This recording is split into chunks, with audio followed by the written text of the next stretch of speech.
Welcome to Simply Enough. This is Zachary and Elizabeth, and thanks for tuning in. If you're liking our podcast, we'd love it if you'd share with your friends and family. And then rate and review to raise our visibility and spread the message of enoughness. We love you, and remember, you are simply enough. Just as you are. Period. We are working in tandem with blessings, luck, grace, etc. that can either show itself or not, but we go forward knowing that that is going to continue to be part of our journey. So it's this cool, like we get to live in all the spheres at one point in time. With the blessings inventory, it is just kind of gratitude journaling on steroids, meaning it comes from a place of awe and wonder and complete lack of control.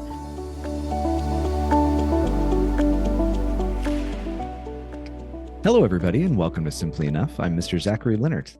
And I'm Dr. Elizabeth Ignacio, and we're coming off of the heels of the previous episode of Applause, where we talked about, the importance and the joy of applauding others, and then also recognizing, kind of what we bring to the table and that, one can have confidence and competence without being arrogant, but still owning what one brings to the table. And so I thought that was a really, important topic to have, especially, you've lived in Hawaii, Zachary, so you know that there is a certain kind of culture, mixed, but, especially kind of a Asian culture where it's very self-deprecating and almost over the top in terms of humility. So it is important to point out that humility is important, but even with a quiet confidence, one can own,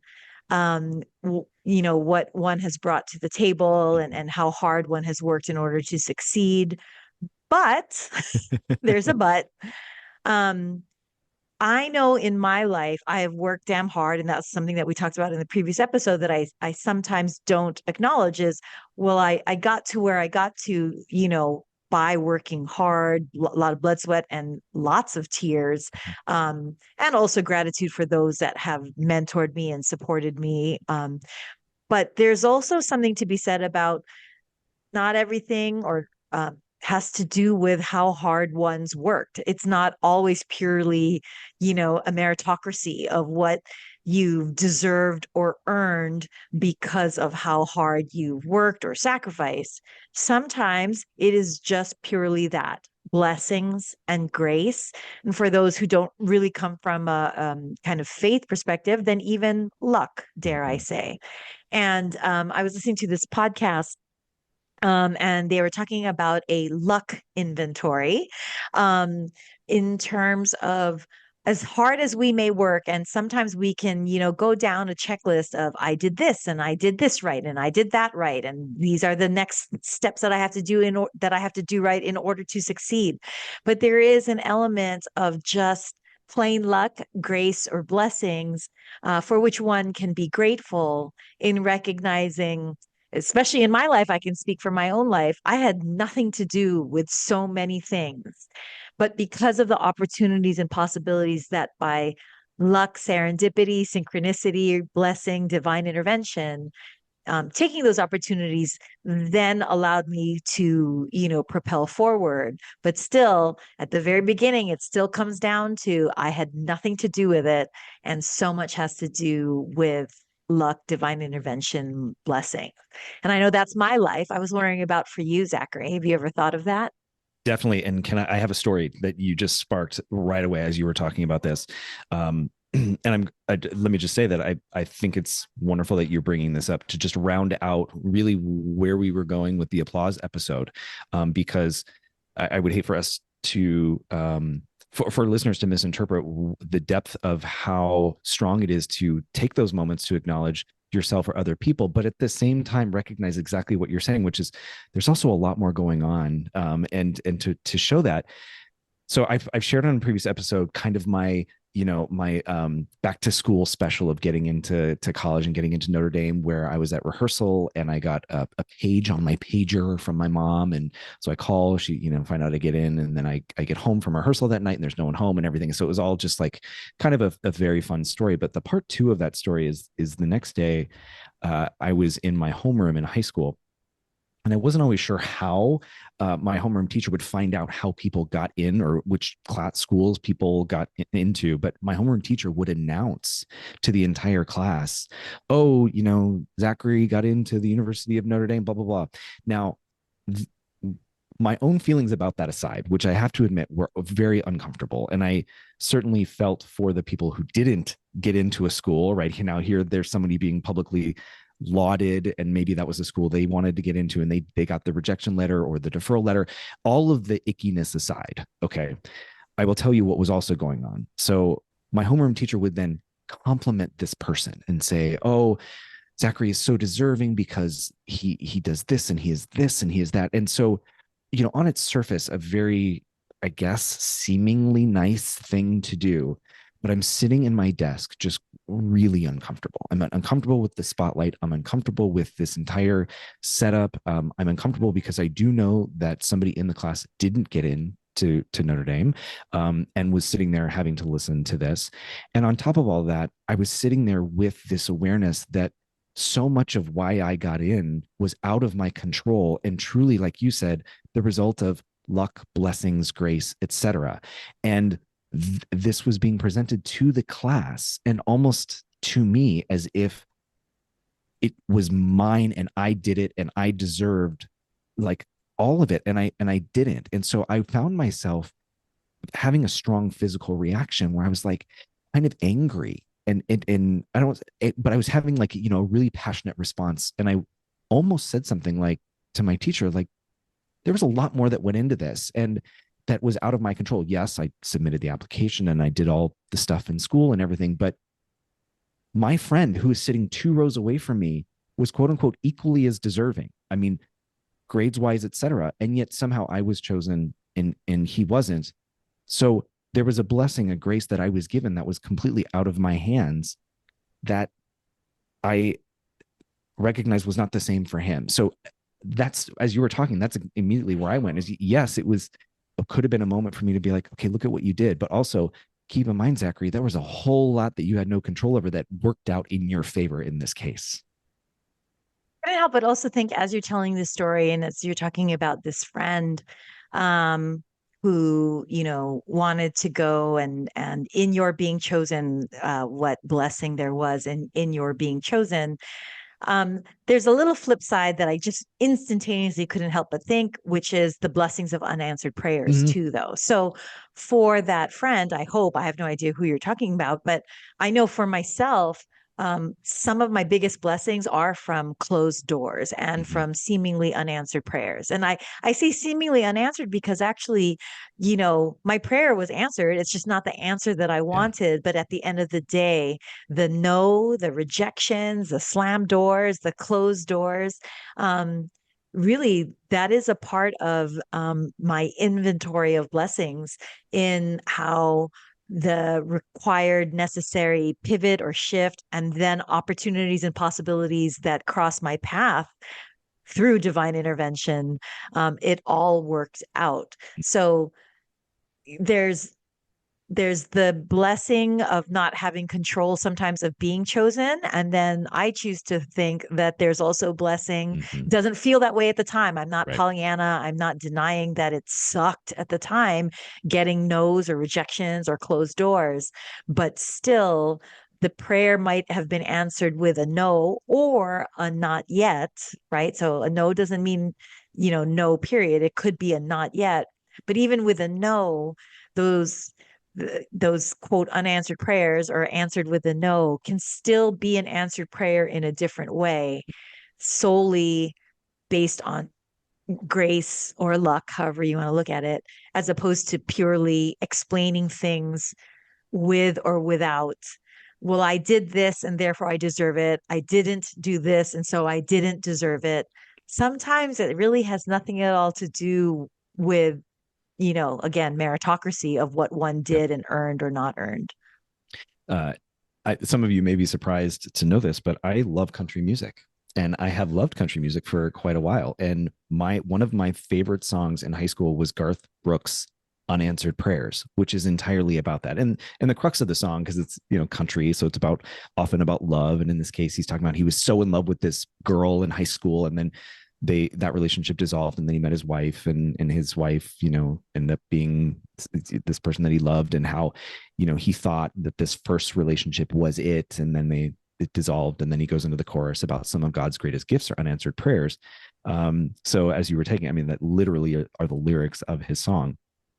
um but the fact that it says, and I am a person of faith as well, that some of God's greatest gifts, and the fact that he uses the word gifts particularly, I think, hits at what you're talking about, which is it really is a gift, a blessing, a grace that's bestowed upon you, even if the outcome is different than how you had wanted it. And that was something that I was acutely aware of in high school, and you asked about just like, does that resonate with me in my life? That I think I have often lived with a sense of like, yeah, some things are just given and blessings, and some things are just not. And so that's why, just to reiterate again, to be able to talk about this on the heels of the applause episode rounds out just that awareness that, like, yeah, we are afforded blessings. Luck is a part of life if you aren't a person of faith. I mean, we even say right place at the right time, right? I mean, that really kind of speaks to sometimes just the circumstantialness of how things happen, or the order of things. So I don't know where to go from that, but I immediately thought of that song. There's a saying, and I wish I knew who said it. I certainly wasn't the one who said it, and I think we might even brought it up in a prior episode. But it is, um, justice is getting what you deserve. Mercy is not getting what you deserve. And grace is getting what you could never possibly deserve. And that's where this luck inventory, or taking inventory of blessings, of grace, of gifts, or yes, again, of luck, um, helps to kind of, I don't know, unburden or lighten the load of, I got to do more, I got to work Mm-hmm. more, I'm not good enough, I Mm-hmm. haven't worked hard enough, I don't deserve it. There is that element of luck or grace or serendipity, coincidence, um, that is out of our control. And I think if we step back, I think we all will be able to find, and maybe I'll be the first to say, perhaps this is me coming from a place of privilege. So if this doesn't resonate with our listeners or viewers, please forgive me. I don't mean to, whitewash anything, but I just can't help but think and feel, because I've had hardships in my life, and my family has had hardships in their life relative to, being immigrants and coming here with nothing and all that Mm-hmm. kind of stuff. That there's so much that has to be spoken for in terms of grace and gifts and blessings. And it's a little different than just, I don't mean to say just as in minimizing or diminish, but it's a little step beyond gratitude journaling, Mm-hmm. because gratitude journaling sometimes is about stuff or accumulations or what we Yeah. have, or what we did and accomplished and that kind of stuff. One step beyond that is in the luck inventory or the blessings inventory, beyond gratitude, is just the recognition of, there are just some things that we have nothing to do with, and yet we're bestowed on us in life. Mm-hmm. And with that, it it does add joy, it does add awe, certainly to my life, when I look at things that way, as opposed to just, hooray me, I worked Mm-hmm. so hard that I succeeded in this. Hooray me, I did this. I own this. I made this. There is this sense of childlike awe, deeper beyond gratitude, of recognizing there are things out of my control, and yet there are still blessings.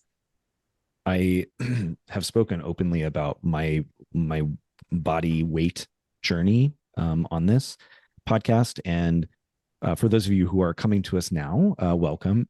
I, at my heaviest, when I was in my sophomore year in college was I'm 5'9". I was 215 pounds. So I was carrying some extra pounds for my body frame. And then when I studied abroad, I returned back to the States 30 pounds lighter and continued on a journey of losing weight and whatnot. And Elizabeth, to speak to exactly what you're talking about, so many people would say things like, look at all the hard work you put in, and look at what you did, and there really sincere efforts to like affirm everything that I did to get to a healthier weight and a healthier lifestyle. I also was blessed with the ability to go to a gym or to eat better, and I was blessed with a physique that could handle like trimming down, and I was blessed with friends that would support me and whatnot. And so I struggled really taking what I thought was good intentions, compliments about my hard work, because I lived also with such an awareness that there were so many other things that I didn't have any say over, that I was literally just blessed with, that helped me in that journey. And it felt like a weird disservice to completely like not acknowledge those at the same time that people were trying to acknowledge my journey. And it was such I want to say an uncomfortable place, because there was no acknowledgement of things that I didn't have any control over, that I was somehow getting credit for. What is it that you're uncomfortable with? You know how we've talked about we can live in a complex space where like feelings can exist at the same time, that what I think was uncomfortable, there wasn't that balance, that in some ways um it was almost as if because I worked hard, I deserved X, and wasn't a more balanced appreciation that there were also things that just worked out for me in this case as well. So it was a little bit of that discomfort of like, I don't want to take all the quote unquote glory or credit for all of this, when so much of the credit was truly given to me. I do believe that in a sense. So that's, I think, where the discomfort lives for me in that regard. Yeah, my life, the whole of my life has been gifted to me. Um, I have been blessed to have been given a number of awards or public speaking and that kind of stuff. And I often comment on when either my resume or CV is being, read or talked about, that when given the opportunity, I do say, my successes are from a collective of blessings and people. Mm-hmm. My faults and errors I take on solely as my own. But any seeming success definitely was collective effort, and part of it was not effort at all, which is just God's grace of my life. And I'm talking kind of vaguely. I think in practice, to kind of give an example Mm-hmm. of a luck inventory. So gratitude journaling every day. I can think of what I do is think of 5 things for which I'm grateful. A lot of times they're quite, concrete. They're quite current and in the now. Um, and gratitude journaling is very, very important relative to mental health and well-being. When I say that I take it a step beyond Mm-hmm. sometimes and do this blessings inventory, is coming actually from a place not just of gratitude, but of awe and lack of explanation. And it starts off even with my parents before I was even born, how it was, the circumstances, and I won't get into the details, but the circumstances of which um, uh, in falling into hardship, they opted to come, to the United States as immigrants with barely anything to their name.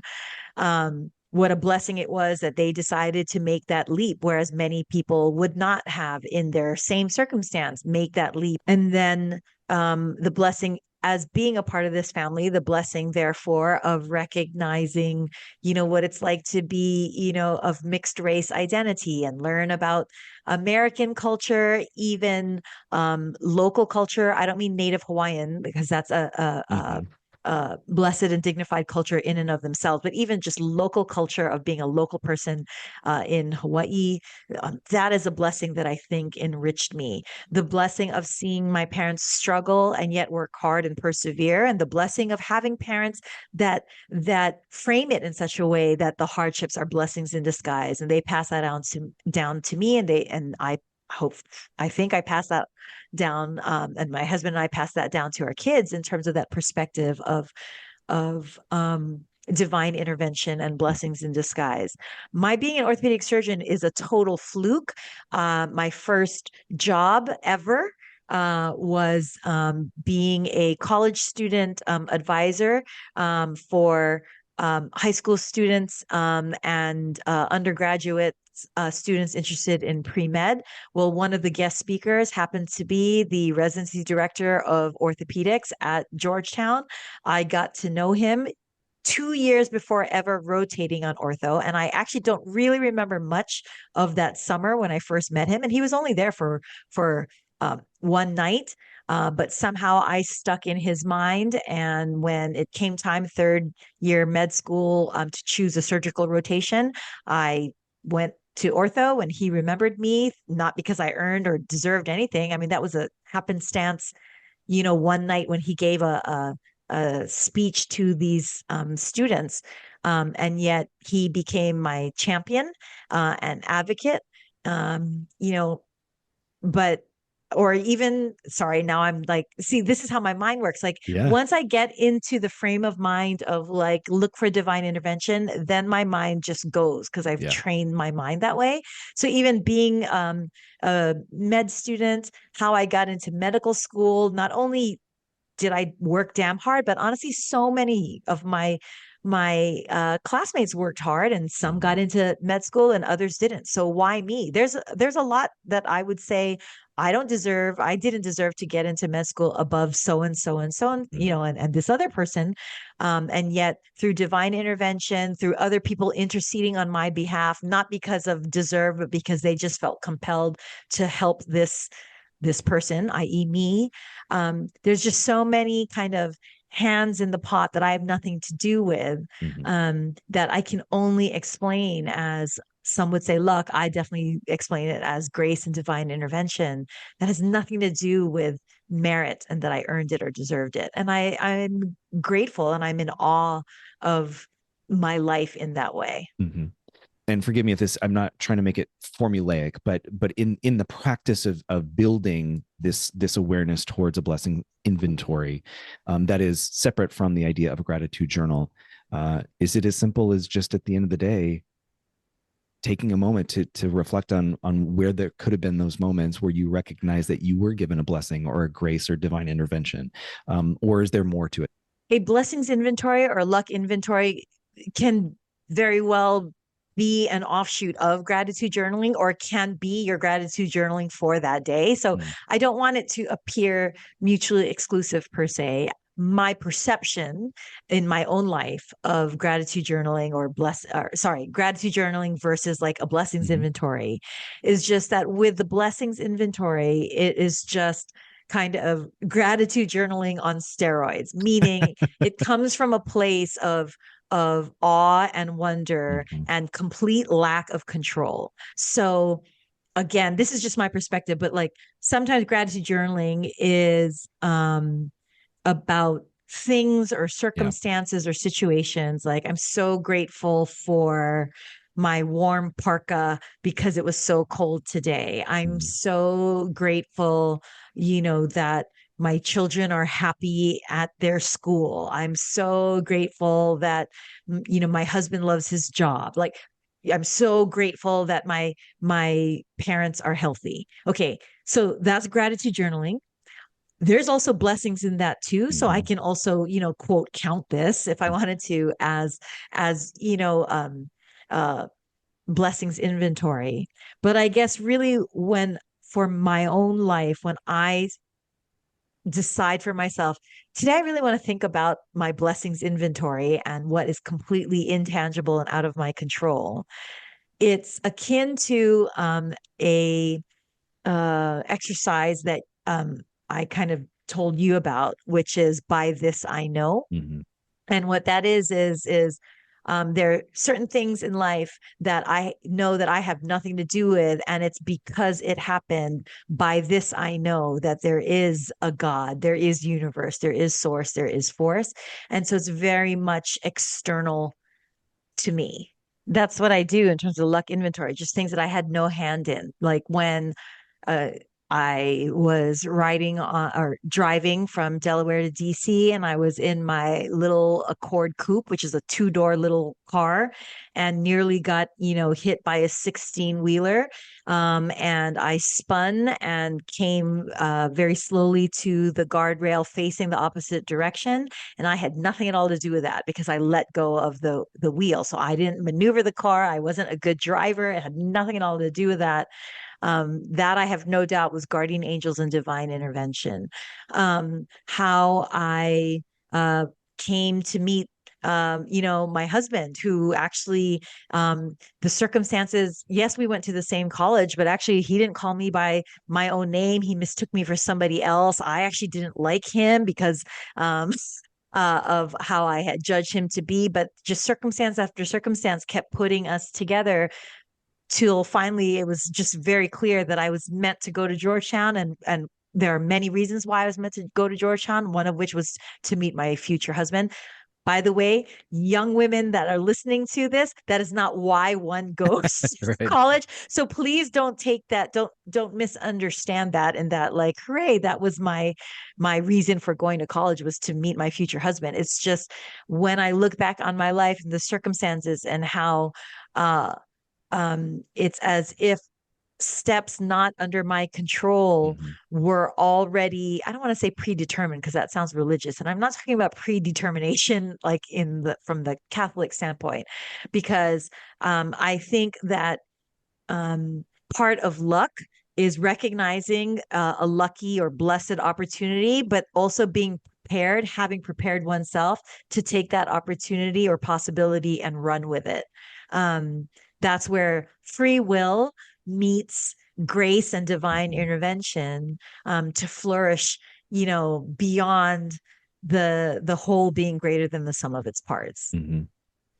And that's why, in starting with something that clearly has nothing to do with me, my parents' life before me, my Yeah. parents' life that Yeah. predates me, that is what I mean by blessings in disguise, the the uh the blessings, um the Mhm. blessings inventory. And again, like, surviving what could have been literally a fatal car crash. I had nothing to do with it. It had Mhm. nothing to do with my skill at the wheel, it had nothing to do with nothing. I Mhm. had nothing to do with it, but by the grace of God, by this I know there is a God, because that happened.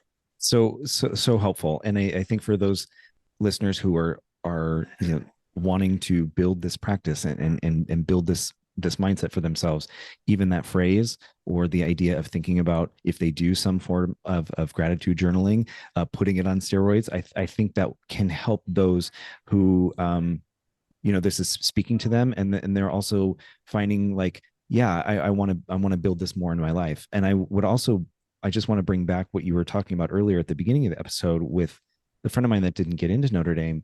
I think that there's tremendous application in those moments when it may feel like the blessing wasn't given to you, for like it was given to somebody else. And so sometimes let me speak freely. I felt this way when I was first identifying that I had a different identity than heterosexuality, and that I was part of the queer community, that there was so much of my early identity exploration that felt like it was a curse, right? That I was cursed with this, that it was the absence of a blessing, right? And then not only the absence of the blessing, but the gift of a curse. And that was like its own kind of mental place. But truly, there was that campaign, that It Gets Better campaign. And I would say that one of the things that's often missed about the beauty of that campaign is that truly, even in those moments to where it feels like the answer to your prayer was no, or that you didn't get the thing that you wanted, or somebody else did, or you faced adversity, I have come to believe in the mindset that there's blessings in that, there's gifts in that, and that blessings don't necessarily mean like good for you. in that way, like good as in like helps you be successful or famous or whatever. Like I'm stuttering over this, but what I'm just trying to say is that the application of the blessings inventory can work even if it feels like something didn't work in your favor, because in fact it did. Because in fact it did. And if it helps at all, to your point, that is actually where often my luck inventory or blessings inventory starts off with, because that's what blows my mind when something that I thought I so desperately wanted Mm-hmm. was actually, and I felt it was so right for me, and therefore the injustice of not, getting accepted or getting Mm-hmm. the job or whatever, that absolute heartbreaking injustice, later down the line we see, or I recognize, oh my gosh, it would have been horrible had that turned out the way that I had planned. Therefore, this must be a blessing, because the so-called unanswered prayer was Mm-hmm. better than what I wanted. And that is where something, somebody, someone greater than I is under control, and or has control. Um, I my long-term boyfriend, the obviously my longest term boyfriend is my husband, but uh, husband of 26 years and together for 31. But prior to that, my longest boyfriend was in college. I you joked with you. I know Zachary. Mm-hmm. We dated for 3.5 years, which is about 3 years too long. But boy, did I fight for that relationship and thought that I was predestined for that relationship and we were supposed to get married and all this kind of stuff. And push comes to shove, 30 years later, that person is in jail, actually. And I do not in any way subscribe to Schadenfreude. I don't get joy out of, his suffering, because he has a wife and he has kids, and my heart goes out to them. And honestly, my heart, even goes out to him, that he has to, go through this and pay his dues. So I don't get joy in telling this story. I have empathy, especially for, his wife who loves him, and his kids who I'm sure love him. But still, I will also say, having no joy in it, but just a kind of breath of relief that, wow, I was not meant to be in that relationship. Boy, that hurt. Not only that it ended, but the way that it ended was devastating. I was humiliated and all kinds of stuff. But really, truly, what a blessing. Same thing with my not being with, the big, most powerful orthopedic group here in Hawaii. That was a very hard um, time of my life in fighting to stay, deciding to even stay in Hawaii after the split and all this kind of stuff. And boy, the years that have followed, I can only be deeply grateful. And I cannot explain. To this day, I still cannot explain the steps that transpired post split with that Mm-hmm. big group, and how things worked in my favor. And I'm sure things worked in their favor too. Like it's not a zero sum game Yep. where I win, somebody else loses, or they win and I lose. That's part of the recognition of blessings in disguise, which is, at the, God ends things um with all will be well. So if it's not well, then it's not ended yet. Mm-hmm. And there's recognition in that, and trust and faith in that. And so where I am able to fuel my blessings inventory often begins with the unexplained blessings in disguise, and it's because they are unexplainable and yet were better than what I myself wanted. That is how I start my blessings Mm-hmm. inventory, because it's the easiest way to do it. I would also say, and forgive me if I'm being a little cheeky here, but it sounds as if you and I live with the mindset that we don't even see them as blessings in disguise. We just accept them as blessings, and we may not ever find out that was an actual blessing, but we just choose to live with the perspective that it is, or maybe that we will. Like some of the relationships that I ended, like one was particularly bad. I wouldn't, I don't want to make a comparison and say it was as bad, but it was a rough relationship. I don't know how that person is doing. So I trust that that was not the right relationship for me, And so, yes, I would say there are definitely blessings in disguise, but it sounds as if you and I also accept that we don't even need to know if it's in disguise or not, because we just choose to accept them as blessings. I want to relieve, though, the listeners and the viewers who might not be at this same place of Yeah. faith in acknowledging, for myself. No, there are times, even within the moment, that not only am I not seeing it as a blessing, but I actually am angry with Mm-hmm. God. And I literally even say, why would you do this, God? I believed in you. We all prayed, and yet this certain thing didn't come to pass. So I don't want listeners and viewers to themselves feel less than or not strong enough in faith if they are faced with a situation and are not feeling the blessing Mm-hmm. at the time. Um, that is a part of development. That's even the part of the relationship with God or relationship with the universe, in that, um, the relationship, now I'm going to get a little bit spiritual, but your relationship with the universe, your relationship with God is not so fragile that you cannot question and that you cannot be mad.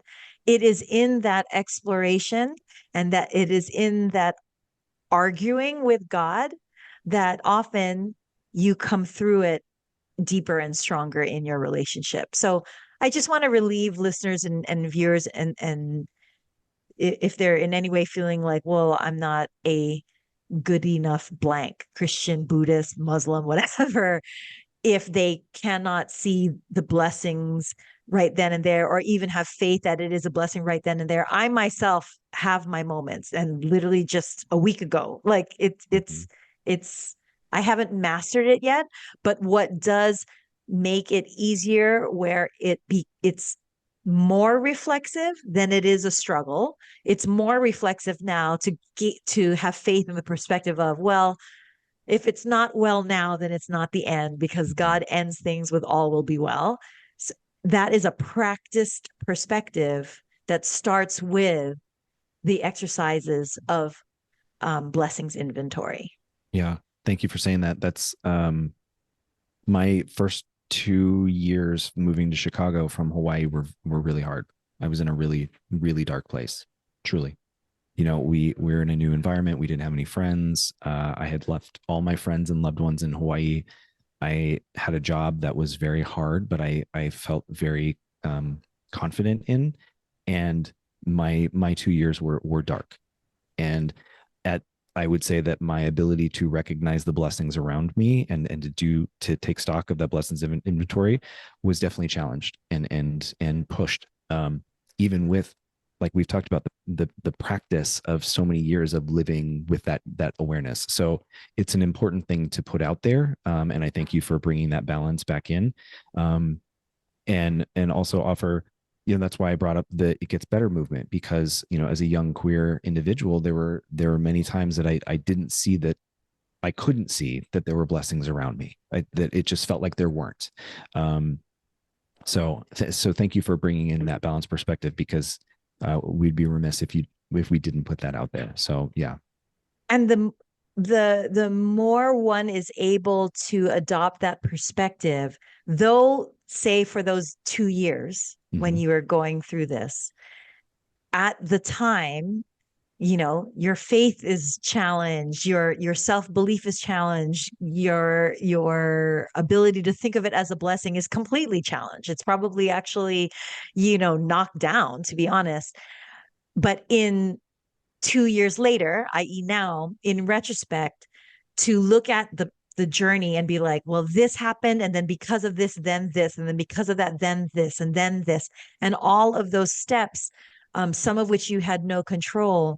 That is how you can then look in the Mm-hmm. past and look overall the blessings of that journey. And though it didn't help you while you're in it, now armed with that knowledge, now having that deposited into your faith account, you are that much more heavily invested in it, in that faith account, when in the future other trials and tribulations come. So you're just more armed with, quote, evidence because of these gained experiences that didn't feel like blessings then, but now that you can look back and see where the divine intervention is, it helps buoy you when you in the future might feel like you're drowning. Yes, and I would add to it, because of that practice, there were times in those, in those first 2 years when I could recognize I'm not in the place to see them. I do know they exist, but I'm not in the place right now.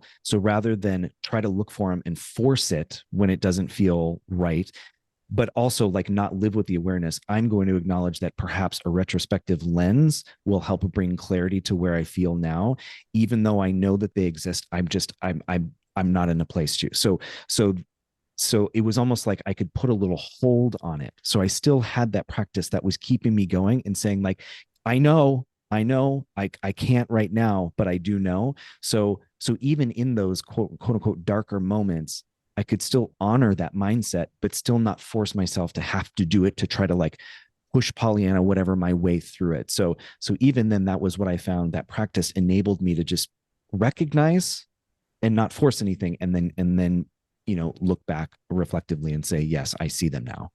Well, exactly. I mean, that is, in fact, the by this I know, which is Yeah. when you are in the moment, it isn't so much that you have to describe the moment Right. as the blessing. You can say, this sucks, but Mm-hmm. because of these things that happened 10 years ago, by this I know that there are blessings in disguise. Mm-hmm. Because these things happened before I was even born, but it benefited my parents, by this I know that there are blessings in disguise. So right now, I'm not even going to try to describe this scenario that I'm feeling, because right now this feeling sucks. Mm-hmm. It As it is, it sucks. It doesn't just look like it sucks. It doesn't just feel like it sucks. It sucks.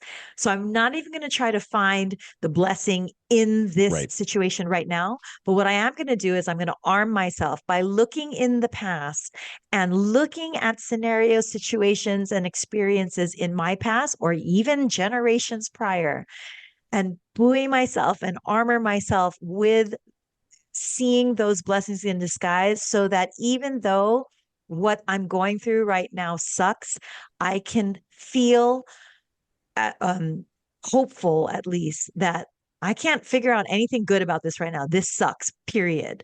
But I have a feeling 2 years from now, I will look back at this very moment and Mm-hmm. see this as a blessings in disguise. I don't see it now, but I have faith that 2 years from now, I'm going to Yep. look back and see this as a blessing in disguise, just because this happened and that happened and Yep. this happened and that happened to my life in the past or my parents' life in the past.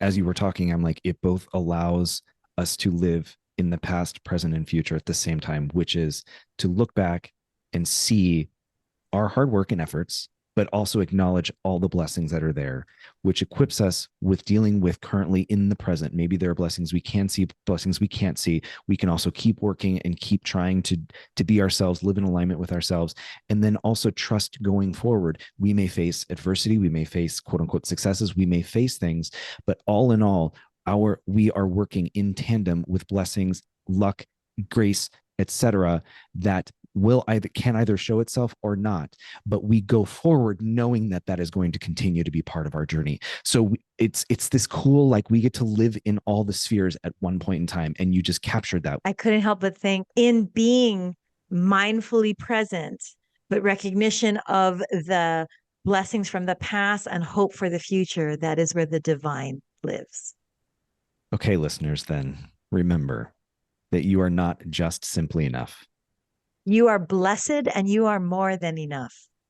just as you are. Period. Period. Mwah. Bless you all.